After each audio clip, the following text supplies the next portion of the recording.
You're a group, you're individual people as well, so the whole situation as far as like Jody and I are concerned, I never truly and I'm saying this with all honesty, I never really understood exactly what the whole situation was, but I knew that things that had happened within the group, it was a lot easier to say that she and I didn't get along than to really talk about things that actually happened in the group. Because a lot of people would ask me, they say, was that your lady or something? Was that your one? No, that was not, none of that. None of that. Never even approached that whole situation.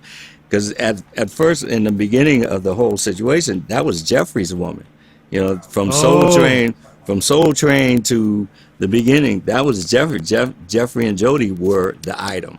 They tried to play it down, but that was a whole nother story. It was crazy.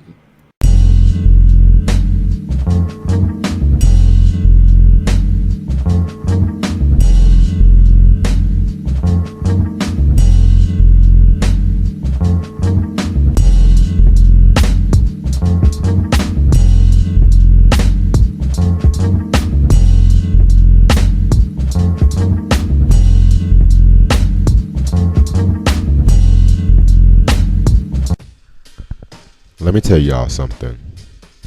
Shalamar is literally one of my all-time favorite R&B groups. Not just R&B groups, maybe groups period. I mean, they were just a feel-good. They were energetic, versatility, and everything like that. And I'm just going to be real with you guys. The lineup I'm mostly going to talk about in this video is the classic lineup, which featured Howard Hewitt, Jody Watley, and Jeffrey Daniels. I know there's some other people that were in Shalamar, and I'm going to get into all of that, but at the same time, when most people think Shalamar, they always think about those three.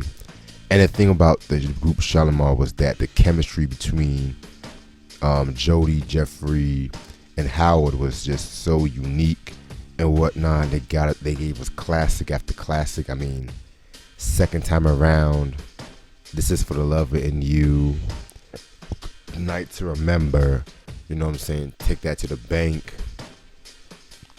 shit like that, you know what I'm saying. Shalamar pretty much started off, well, let me be real, Two of the Dancers, it originally started out as a project on Soul Train, as Jody and Jeffrey were dancers on the show, and Don Cornelius at that time, he formed his record company, Soul Train Records, with Dick Griffey.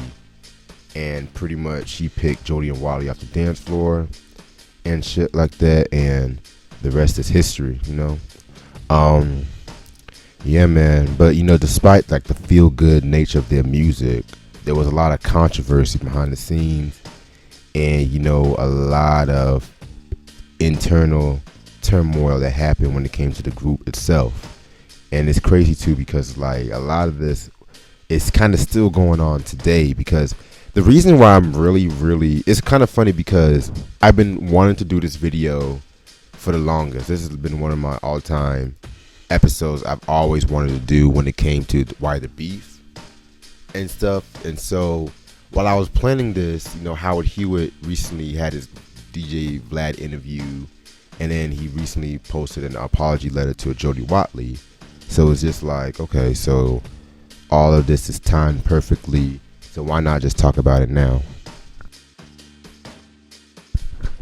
So in order for me to talk about this episode, Usually I like to go in chronological order, which I technically still am going to do, but I'm mostly going to split this video into like different scenarios, like Jeffrey's side of the story, then Jody's side of the story, Howard's side of the story, and also I'm also going to talk about the incident that happened when Howard and when they reunited for Babyface's cover of "This Is for the Love of For You," "This is for the Love in You." So kick back, relax while we talk about what really went down with the breakup of Shalamar. Now, before I really get into all of this, I always gotta do a little history lesson about Shalamar and whatnot. So Shalamar, pretty much, like I mentioned, they pretty much formed in 1977. Jody Watley and Jeffrey Daniels were like dancers on Soul Train, and Don Cornelius, he definitely took a liking into them. And in the Jet magazine issue on May 1st, 1980, with Shalamar on the cover, that's a classic issue, by the way, just throwing it out there. Don Cornelius said, and I quote, "Jeffrey and Jody were two of the most interesting people on the show. We thought they would fit in the image we wanted to create for Shalamar. It's just lucky they could sing," unquote. Now, you guys notice how I did not really mention Howard Hewitt. Well, just to let you guys know, Howard Hewitt was not really an original member of the group yet, because they also had another member named Gerald Brown. And at that time, Gerald Brown was just, prying out, and he impressed Leon Silvers, who Leon Silvers was part of the family group, the Silvers. At this time, he got kicked out the group, and he's doing his own thing. And I'm just gonna be real, he definitely made a name on his own when he was on Soul Train Records, Solar Records, produced for like a lot of people like the Whispers, of course Shalamar, and so on and so on. It's kind of interesting too, because while even though Don Cornelius, he definitely had a hand into like the formation of Shalamar, he actually like bailed out like pretty early on their careers and stuff like that, around the time when their debut album was coming out and stuff too, because I think he just lost interest in the record company, and he just really wanted to focus on Soul Train at that time too, because you also got to remember Soul Train was like really big around the mid 70s and stuff like that. It was big altogether, but at that time it was really getting at its like prime and shit like that, you know what I'm saying? So fast forward to like 1977, they dropped their debut album, Uptown Festival, which Uptown Festival, that was a pretty dope album in my opinion. Very disco influenced. That was known for a lot of Motown covers was on that album. Like they literally had the song Uptown Festival was pretty much like a medley of Motown hits, like "Stop in the Name of Love" by the Supremes, "Go Into a Go-Go" by the Miracles and whatnot. Yeah, pretty dope album and stuff like that. A bit too disco-ish for my taste, you know what I'm saying?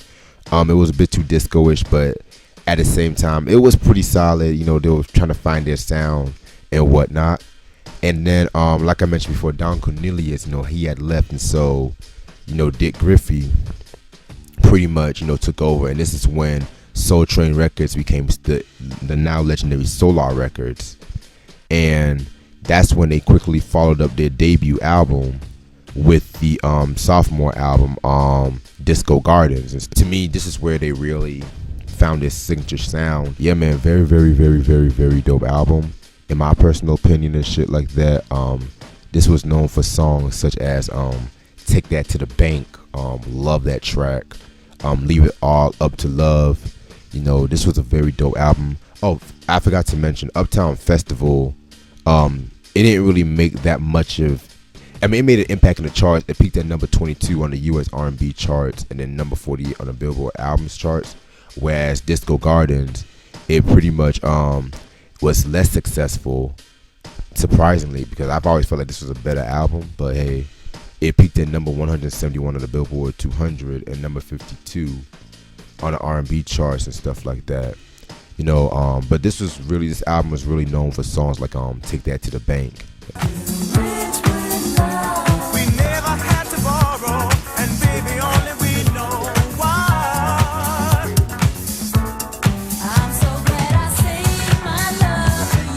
And stuff. So, after the release of Disco Gardens, there was some personnel changes in the group. as you can see, Gerald Brown, he had left the group because of the fact that there was money issues going around, and so now they were like in a way trying to find out their next wave and whatnot. So that's why I said to Jeffrey, well, I can't contact Dick. He's not talking to me about what's going on. And when he's ready to talk to me about that, have him give me a call. My leaving was far beyond just leaving an act. We had business to take care of that wasn't being taken care of. I have to admit, we had no contractual agreement. We were out there performing for 16 weeks on a promotional tour. And so originally, Jermaine Stewart, who you guys should know, was a singer. He had that hit in the 80s, like, "We Don't Have to Take Our Clothes Off." He was originally supposed to have been next up as the lead singer. However, he lost that part due to them discovering who Howard Hewitt. And it all ended up well because Jermaine Stewart, he still pretty much toured as a dancer in those years and stuff like that too, and he still remained pretty close to Jody Watley. But then Howard Hewitt came out, and this is where pretty much the classic lineup pretty much happened and stuff like that too, because in my opinion, this is where they were really busting out hits and stuff like that too. Fast forward to 1979, they had their classic album, Big Fun. This was a very, very dope album. It had the hit Second Time Around, classic song. It had other songs like I Owe You One, Let's Find Time for Love. And this album pretty much, charted at number 4 on the R&B charts and number 23 on the Billboard 200 and stuff like that.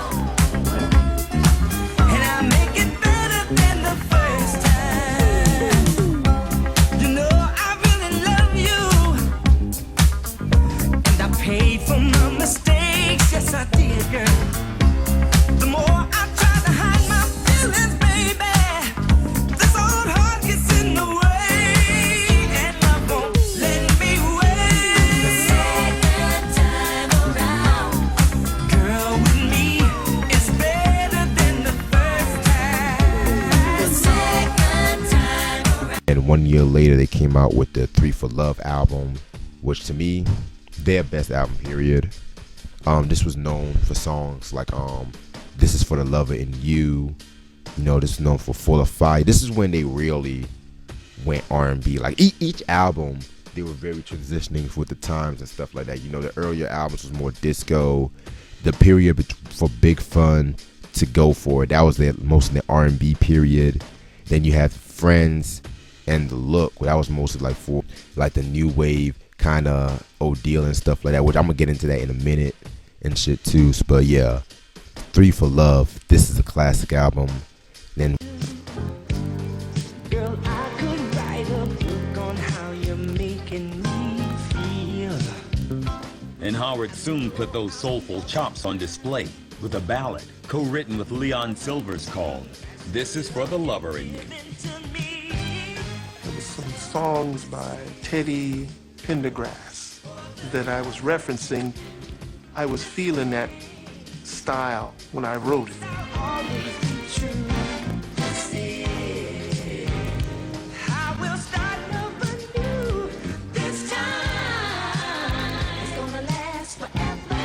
This Is For The Lover in You is the song that every singer dreams they could have. I mean, if you have a song like For The Lover in You, you can work forever. I wanna hear you say, oh, babe, for the love. 1 year later, they came out with the Go For It album, which this one again was a good album. This was kind of slept on in my opinion.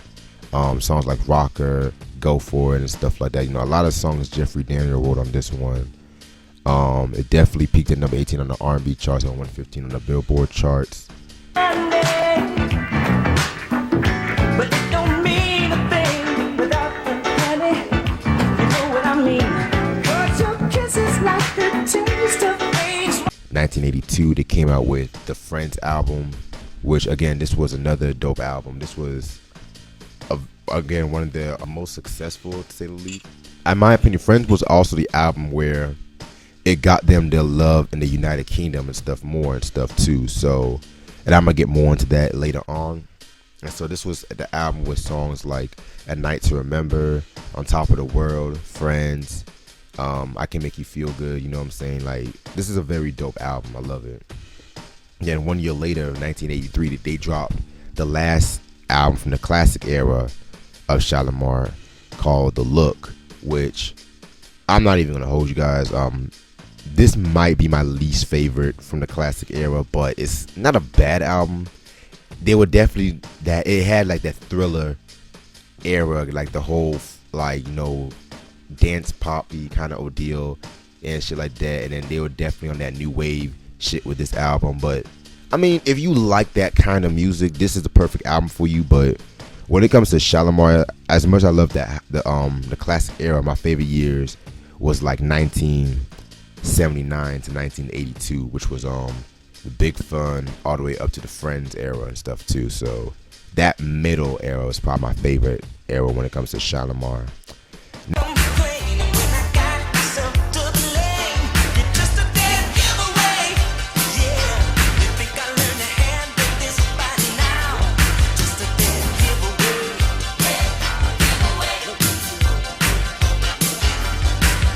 Now, I pretty much just ran down the albums and stuff like that too, you know what I'm saying?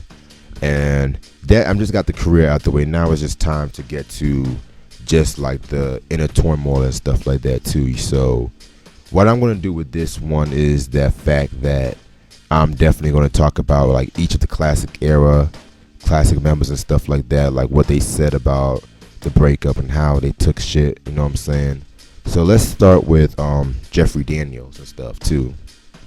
So Jeffrey Daniels, you know, at this time, he was pretty much like, how can I put this? Next to Howard Hewitt and Jody, he was like pretty much like the peacemaker. Not like the peacemaker to say the least, but the least confrontational one and stuff like that, you know, because he always felt that, you know, like, you know, Howard basically had a big head and stuff like that. And it's crazy too because there was an interview that he did, you know, on the Melody Maker magazine, which was a UK magazine and stuff like that. And he was pretty much talking about like what was happening, you know, during that breakup and shit too, because around that time he was actually like, you know, touring in the UK, you know, under the Shalamar name, appearing on Top of the Pops and stuff like that, you know what I'm saying, you know, that show. But then he did an interview with Melody magazine, and it's a pretty long interview and stuff like that. And he pretty much, you know, was just talking his shit, you know, just pretty much like breaking down like what went down. And he was saying how stuff like how Howard Hewitt pretty much, you know, thought he was the big man on the campus and stuff like that too. And he said some stuff like, Howard was the third singer that was placed in the group, so me and Jody have been through this with other singers before, and at this point we just feel like there's no reason to do it any longer. Jody and I have been there from the beginning, and in fact I put Howard and Shalamar. I'm the one who selected him for the group in the first place, and then Jody and I get the less amount of consideration, unquote. Until Shalamar entered the charts. The band's singer Jody was pregnant and couldn't make the show, but Michael Hurl took a chance on guitarist and street dancer Jeffrey Daniels' offer to demonstrate a whole new set of dance moves, alone. I got into my hotel room and I just listened to the song and I just worked out a routine that I wanted to do. So I began it as preparing myself to go out. So I'm in the mirror, I'm fixing myself up, I'm doing my hair. So I'm kind of like reenacting the theme of the song. When you love someone, it's natural, not demanding. I go back, I do the wall climber. Then I go back and I put my coat on. I had someone holding my jacket for me. And then I slip into my jacket. Okay, I'm ready, let's go. And this is definitely that will definitely be brought up a lot of times in this video and stuff like that, because when Howard Hewitt definitely came in Shalamar, a lot of people like Discography was definitely catering more to him and stuff like that too. And yeah, man. And he also talked about how him and Jody Watley were always being close, but then once like the really turmoil started happening, he also expressed how him and Jody actually fought a few times too, which we'll talk more about that later on in this video. And he said, and I quote, "Jody and I have had serious fights. We went through a period when we weren't speaking to each other. We had a fight on stage one time. This was back in the States. We was doing a routine and she kicked me, and the audience couldn't tell what was going on, It was really funny, but when you love people, you can do that, because if we didn't love each other, we would split up the group and went our separate ways back then, and we'd no longer be friends now, So that's genuine love. When you love people and care about them, then you don't mind fighting to get things right." Well, recently there's come a day that Howard has had an attitude of "screw you guys, piss off." I'm not downing Howard. I understand where Howard's coming from. But actually, when I selected him to join Shalamar, I think he wanted to pursue a solo career then. But I think the best thing he could have done at that moment was to join Shalamar, and that's just what he did. And he did it for the money as well, And I don't think he believed in it when he did it. I think he did it to earn a living. He needed work, so of course. So yeah, man. That was pretty much, a little bit of more what Jeffrey has said. But then it really, really, really didn't come into head until they did the dead giveaway video and stuff like that. Where things really, really took a turn for the worse and stuff. And so Jeffrey, he explained more about that, and he talked about how they were trying to finish the video, and pretty much he actually went over to Howard and he expressed it. And I quote, "I walked over to Howard and stood toe-to-toe to him and just looked at him. He said, 'Hey, man, what's happening?' Then I just gave him a punch on the arm, like, don't worry about it. So then he came across the stage and punched me on the arm and then walked back to his side. And that was all for the entire evening. It was so strange because at that exact moment, I was caught between wanting to, hug him or something, or tell him I love him or something. And so suddenly it all became too much, and I watched in amazement as Jeffrey's face crumpled in tears and started rolling down his face. I know Howard's not totally responsible for what he's doing. He's struggling to regain control. I think if the management team doesn't pull us apart, they're encouraging him, because they've done it with the other lead singer, like Jeffrey and Jody are just the kids. They're just that. You're the most important thing. You are this. You are this. You are this. And they make people believe this stuff and can understand why Howard probably feels the way he feels." Unquote.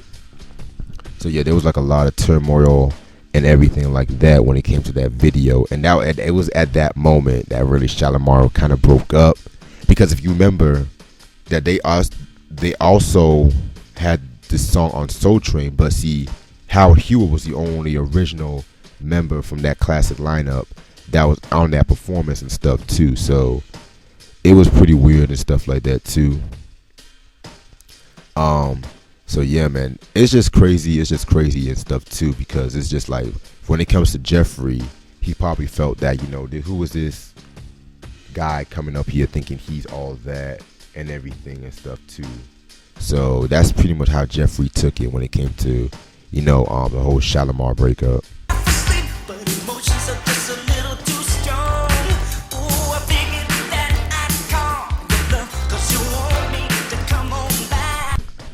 So now let's talk about Jody Watley. Now, if you ask me, I feel like Jody Watley is pretty much like the popular member when it comes to Shalamar and whatnot. You know what I'm saying? She had the look, she had the voice, she had the energy. But it's funny because the power to be never really taken her seriously. Well, at least that's pretty much Jody's take on it. And she said that it was pretty much her choice to quit the group and whatnot too, because it's just like, whenever she was on Shalamar, she always felt like as a female, she never had a chance to really express herself, and it was always catering to Howard's needs and stuff too. Clicked with Shalamar, but on a personal level, things got off on the wrong foot. Howard and I, for whatever reason, we didn't hit it off right away. Being the only girl, being a little younger, the respect wasn't always there. She's a beautiful girl. I might even try to hit on her, I think, at the time, but it was, I think, a good fit. When I first got there, I remember we had a thing about all the choreography because see, Jeffrey and Jody are dancers, and so like they had me doing all this stuff. You know what I'm saying? And by the time I get up to the microphone, I'm like, out of breath. So when she was exiting Shalamar, she said, and I quote, "Since leaving Shalamar on my own accord in 1983, as in it was my choice to quit, I was offered a solo album to stay. And I said no, it wasn't about singing more or anything like that. It was toxic, misogynist environment, not to mention I was not getting paid my worth, just making someone else and his family rich. There was no equity. There was not a conflict. There was a conflict of interest. I was not raised to be a slave mentality. Please don't ask me any more about Shalamar." Unquote. And so, yeah, man, it was just like crazy because it was just like, it's no secret that her and Howard Hewitt have definitely had their fair shares of arguments when it came to the group. It's funny too because that was not really the only reason why she left Shalamar, because like, other than the fact that she was writing a lot, but it was themed that every album it was mostly just songs written by Howard, or it was just outside songwriters, and she always felt like she never had that right voice when it came to a song. So she said, and I quote, "I was writing a lot, but only 2 songs that I co-wrote were used on albums in my 8 years in the groups." Unquote. And that's crazy as fuck, in my opinion. Like, that's just fucking crazy as fuck. But it's also more, believe it or not, it's also more because it was the fact that she wanted different producers. I mean, she had nothing against like Leon Silvers and stuff like that, but she was more for experimenting and stuff too. But hey, they didn't really take her seriously when it came to that. But then, believe it or not, there's also more. Now, even though she and Jeffrey Daniel were very cool with one another, they were friends, she also said that they kind of, in her take, they fell off once he started dating and he married Stephanie Mills on June 13, 1980. Yes, that's Stephanie Mills. And I forgot that they were actually married with one another and stuff like that too. And it was funny too because she saw a different side of Jeffrey during that time. She said, and I quote, "I felt so upset during the Stephanie Mills era because he was working my nerves and rubbing it in my face, and so yeah, it was out of control. The tension was so high during that era that we tore up some dressing rooms. Sometimes we'd be doing choreography during our shows, and we'd be hitting and kicking each other within the frame of the choreography, and it would escalate to the point that there were a couple of times that we would leave the stage and run into the dressing room, and it would be on. Thinking about it now, I can't even recognize myself, but that's how it was during that era. It was a mess. LOL. As we first fast forwarded to now, into the future, now look back at the past, it was a mess. It was a teenage mess. It was a love mess. It was a mess. It was a lot of drama, a lot of tension, and a learning experience." Unquote. And so it was like crazy too because I think at that time, Jeffrey Daniels, from what I looked up, was abusing Stephanie Mills too. And it just didn't really sit right with Jody Watley. And so pretty much she actually saw Stephanie Mills like a few years ago because they were both performing at some party and stuff like that too, and it was like they both embraced each other and just pretty much looked back and laughed at that certain shit, you know what I'm saying? Now let's get back to this whole money situation and stuff like that, because if there was anything that each of the members of Shalamar pretty much addressed in each of the stories is that Dick Griffey was like playing with their money and they weren't getting that rightful just due. And so like she pretty much had an issue with Dick Griffey because you know how these labels do and stuff like that. They want to control every move. And so when it came to the unsung and stuff like that, she pretty much expressed herself. And then she also talked about Dick Griffey, and she said, and I quote, "There was an issue with me being able to buy a house, which was something that was important to me. And again, I was young, but one thing my mom would always say was I should buy a house. The hits were coming in and we were touring all the time, but I didn't have enough money to put a down payment on the house. When I went to him, as in Dick Griffey, he kind of marginalized the whole concept of buying a house, and he told me, well, you know what? You can always come to my ranch and ride my horses. And I remember thinking, I don't want to ride your horses. I want to have my own horses if that's what I wanted to do, LOL. It was kind of a pimp mentality to me. I'm not saying he was a pimp, but it was kind of like a pimp mentality of just bring me my money and you can come and share in what I was having going on, and you just go out and work for me. And again, I just had a bigger picture for me. Before we went in to record The Look, I recall having a meeting with Discography, and it was made real clear that Shalamar was going to be a vehicle for Howard Hewitt, much like, I guess, Diana Ross and Supremes, where it was a definitive shift from just being a group. So that would mean that the few duets that I was previously able to sing would be even less than that. I definitely wasn't happy about that, and it definitely wasn't so much about, oh, I want to sing. It was really about the way it was done. When you have a group situation, it started off one way and everybody has their roles. But then as time goes on, it starts shifting even more. That's why I was definitely surprised when Howard expressed that after we were gone and Mickey Free was in the group, that it was difficult for him, because before that, I remember that he was very inclined to get us out of there. LOL. So Differences with Dick Griffey took root. He always would say, Jeffrey and Jody, you guys are just the dancers, It's a bad impression of his voice, but it just seemed right from the start he didn't see Jeffrey and I on the same level as any lead singer that would be in the group. To my memory, Dick Griffey encouraged me as a singer. Entered ideas about what's out there. Howard Hewitt told me one time, man, I ain't getting no royalty check. I said, Howard, well, I just gave you $1 million advance. What do you mean you ain't getting no royalties? I mean, advance means royalties in advance. You have to recoup what you received in the cost of your records. The tension also spread to the group itself. Oh, yeah, man. I mean, it was very interesting because it's just like with Jody Watley, her being the woman of the group, she never felt like she had creative control. It's like she wasn't getting enough money. She felt that she was being pimped out. She couldn't even get a house. And on top of that, you had this light-skinned nigga coming in the group, and all of a sudden it's just all eyes on him, pretty much. So, and I'm not saying that as a diss to Howard Hewitt. I'm just pointing it out there in my opinion, because that's just pretty much how I personally see it. If you want to really go to the whole colorism route, it's that my opinion. And so, Jody Watley also furthered went down and talked about, and she actually did a lot of this stuff. This information is coming from like her I Love Old School Music interview, unsung episodes, and stuff like that too. So this information is coming from the I Love Old School Music interview that she did. So as we go throughout the interview, she goes more into Jeffrey Daniels and talked about while they were, promoting in London and during the Tops of the Pops performance that Jeffrey did, she pretty much felt that Jeffrey got more big-headed as well too as Howard Hewitt, in my personal opinion. And his increasing popularity didn't really sit well with Howard Hewitt and shit like that too, because it was just like now it was just going to be a battle of the egos and whatnot too.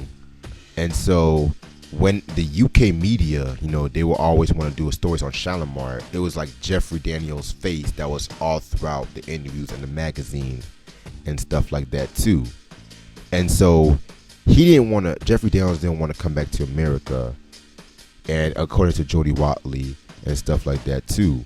And so that's the one they were about to record the album The Look and stuff and shit like that. And she said that Jeffrey wanted to quit Shalamar. He wanted to pursue a solo career and stuff, you know what I'm saying? And at that time, and there was reports that Jeffrey Daniels was going to do a project with Paul McCartney.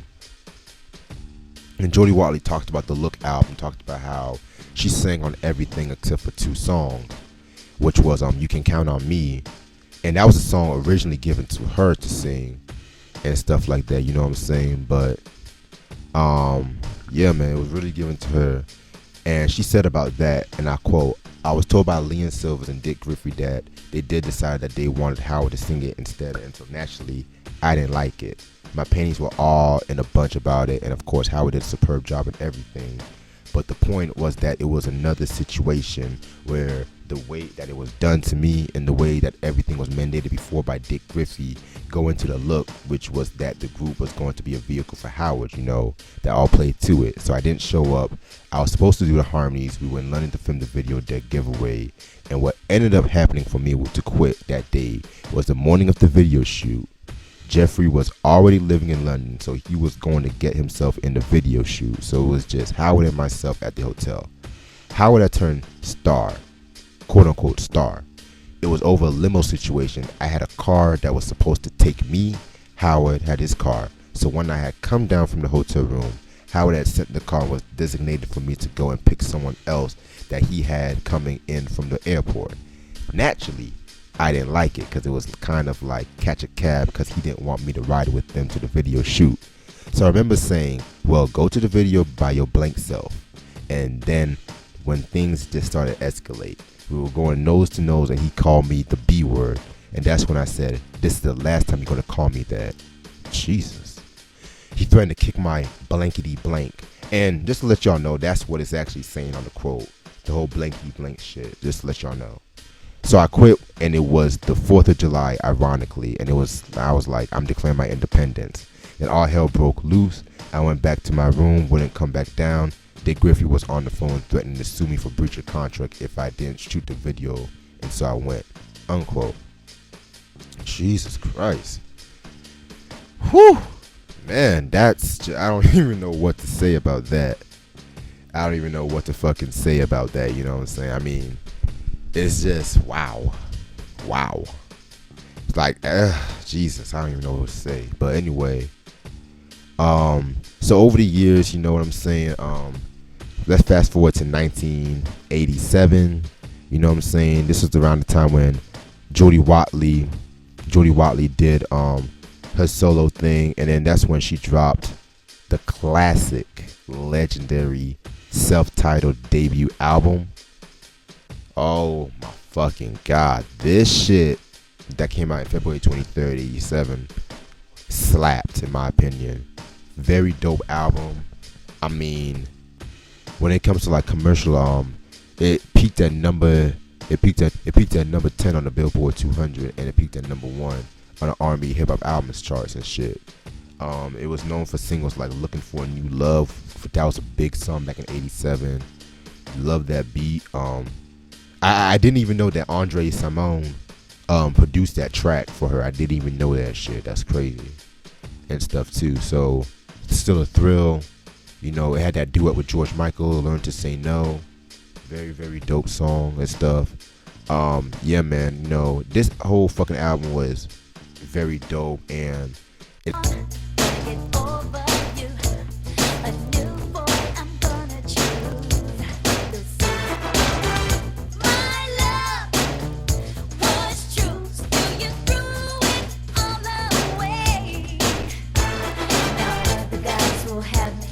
Actually got her a Grammy Award for Best New Artist, and she actually beat The Breakfast Club, Trent D'Arby, Cutting Crew, Swing Out Sister.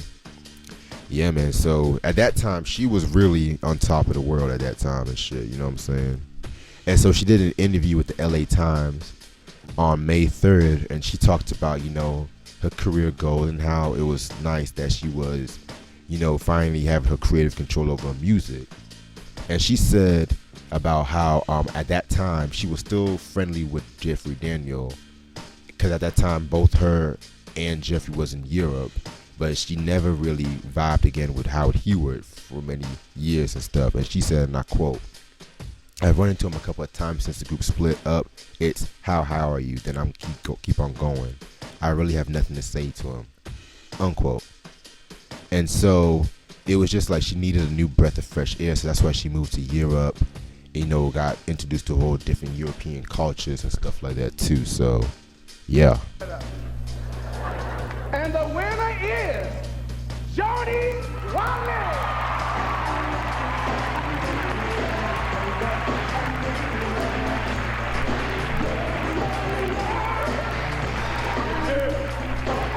Come back here. Get over.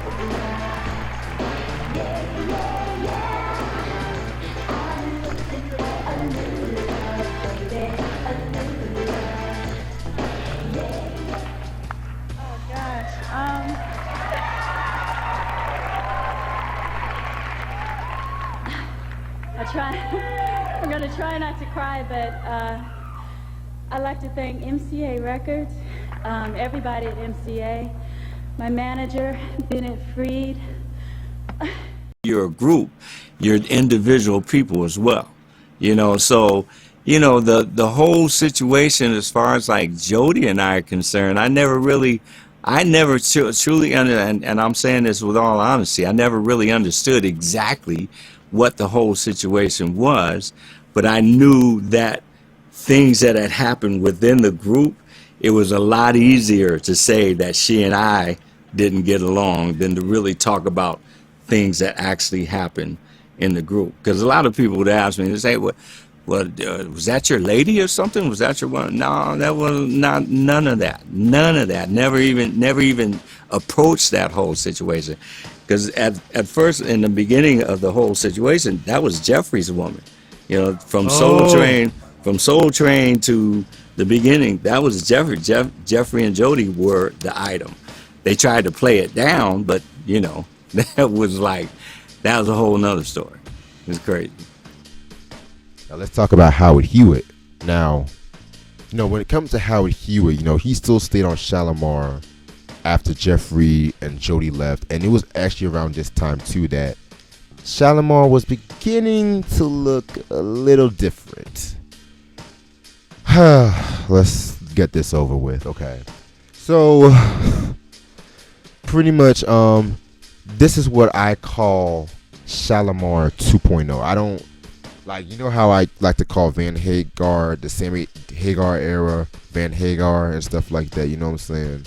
This is what I call Shalamar 2.0, and the reason why I say that was because you had Mickey Free, you know what I'm saying? You guys remember Mickey Free, the guitarist. All my Chappelle Show fans, y'all should know that name. That's all I gotta say right there. And Delisa Davis, they replaced Jeffrey Daniel and Jody Watley respectively.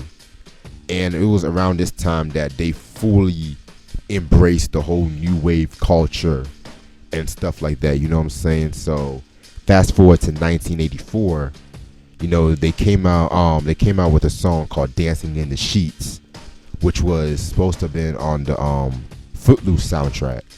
And that was surprisingly a big song. It definitely had that synth heavy 80s sound and stuff like that, you know what I'm saying? And that actually got them a Grammy Award for best. That actually got them a Grammy Award and stuff like that because, wait, excuse me. And also that same year in 84, they came out with the Don't Get Stopped in Beverly Hills song, which was written by Howard Hewitt Free and David Hawk Walensky. That came out on the Beverly Hills Cop soundtrack. And that was one that got them a 1985 Grammy Award of Best Album or Original Score Written for a Motion Picture and whatnot, you know what I'm saying? And the success of those songs was what was the reason which landed on Shalamar's 1984 album Heartbreak. This was the album with the new lineup and stuff like that. I did not care for Shalamar up to this point. I'm gonna be real with y'all. I just felt like they got too dance poppy around this time. I think Dick Griffey wanted to make them go that direction, and it was just now. It was just not the same, really. It really was not the same. And the place is crowded, or maybe you don't like to be. I got a 2-track playing in my head, so let me take you somewhere else instead. So it got to a point where it's just at that time too. Now Howard Hewitt, he was mad at the fact that he wanted more creative control when it came to his music, and he pretty much was beginning to leave. He left Shalamar around that time in 1985 to begin his solo career. And just like Jody Watley, Howard Hewitt pretty much had a successful career himself and stuff, you know what I'm saying? In 1986, he dropped his debut album, I Commit to Love, which I'm not gonna lie, that is a dope album as well. That was on Elektra Records. That was known for songs like I'm For Real, I Commit to Love, Say Amen, one of my favorite Howard Hewitt songs. That peaked at number 14 on the top R&B hip hop charts, and then number 159 on the Billboard 200. You know, it's definitely like that kind of quiet storm ordeal and stuff like that. You know what I'm saying? So I definitely fucked with that track and shit too.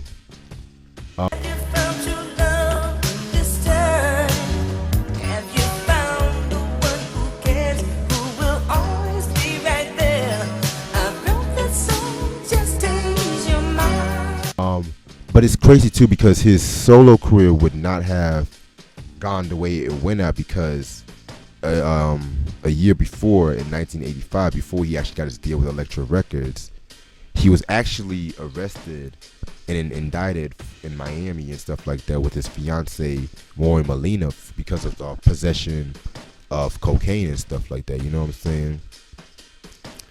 And it was a big scandal at that time too. And he actually talked more about this in his Vlad TV interview, of course, because, you know, that's how DJ Vlad does it, you know, Officer Vlad. But anyway, you know, he pretty much, you know, explained more of that and how Hewitt actually said that he had nothing to do with the crime. It was mostly his fiance. And so he actually got acquitted of all charges and shit, too. So, yeah, imagine if, you know, that would have happened to him and shit, you know, it would definitely his career would not have went the way it did have and shit. So yeah. Alright, so now we're gonna get into 1996. And so but up to that point, you know, Shalamar's music was very, very popular, you know, definitely getting covered and sampled by a lot of cats and shit like that. And Babyface, of course, you know, being one of them. So when Babyface dropped his album The Day in 1996, you know what I'm saying, he definitely had a song called the cover of This Is For the Lover of You. That featured LL Cool J, and of course it also had the reunion of Shalamar and stuff too. So that was a very, very dope cover and stuff like that, you know what I'm saying? And so here's the deal. The deal was trying to get Shalamar together. And then this is when, you know, Howard Hewitt pretty much, you know, he definitely wanted it to be a good opportunity and stuff like that. It was time for them to do the video. This is where things went left. So Howard Hewitt pretty much said that, you know, Jody was still pissed at him and stuff like that. And Jody Watley pretty much did her scenes like in the green screen and stuff like that all by herself, you know, right after everybody left. And so, you know, the wonderful works of technology, they just combined them together to make it look like Shalamar were together in the group and stuff too. So very interesting. You know, there was an interview Howard Hewitt did where he was talking about at the time, you know, there was talks that, you know, Babyface wanted to do a Shalamar reunion tour album. And of course Howard Hewitt was down, but Jody Watley said she didn't want to do the reunion album because she still couldn't really be with Howard Hewitt, you know. And so Howard Hewitt as Benny Medina and stuff like that, who was at the time associated with Babyface, that what was wrong with Jody, they were just pretty much like bringing up old feelings and stuff like that. Howard said that she would never be shit without Shalamar. You know, it was just like a pretty much old feelings, and Jody Watley still was not really over that, which, you know what, I might get some flack for this, but I cannot honestly blame her, to be real with you. I really cannot honestly blame her, because it was just like she really felt disrespected and underutilized during the golden era and stuff like that too. And a lot of like different things was happening around that time where she felt like was just crossing the line and stuff too, you know what I'm saying?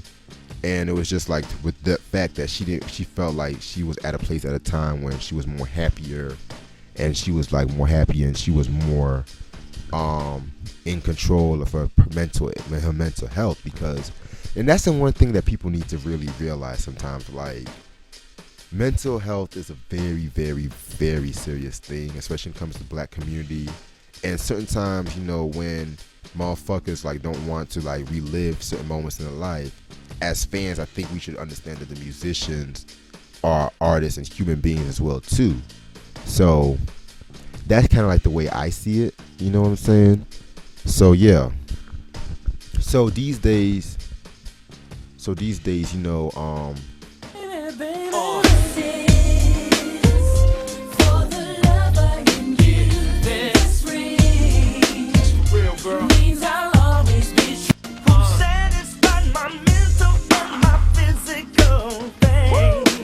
I like this part.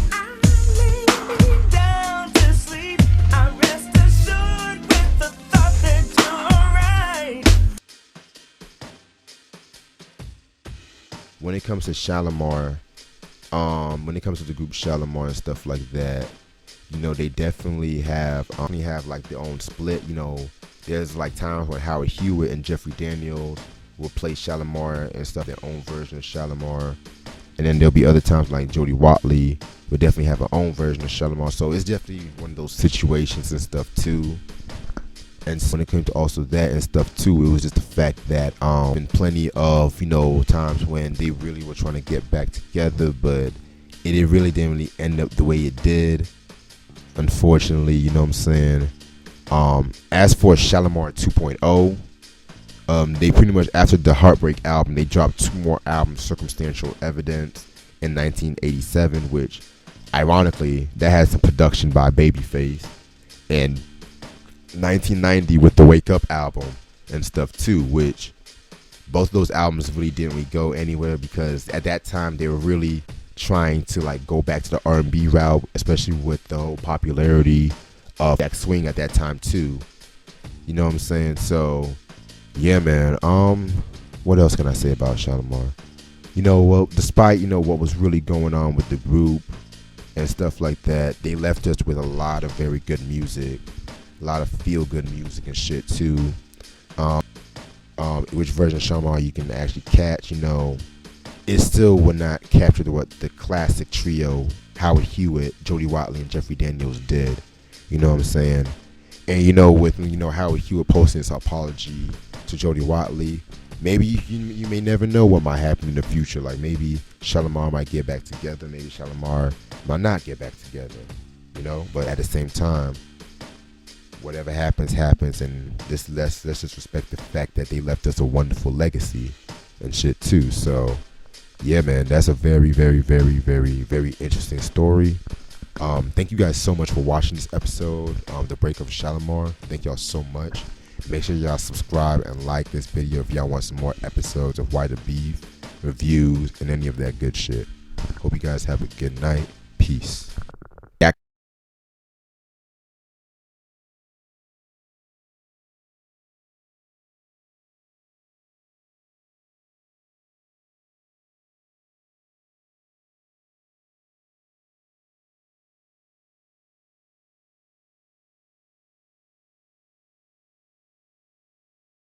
Are you trying to get crazy with this scene? Don't you know I'm loco?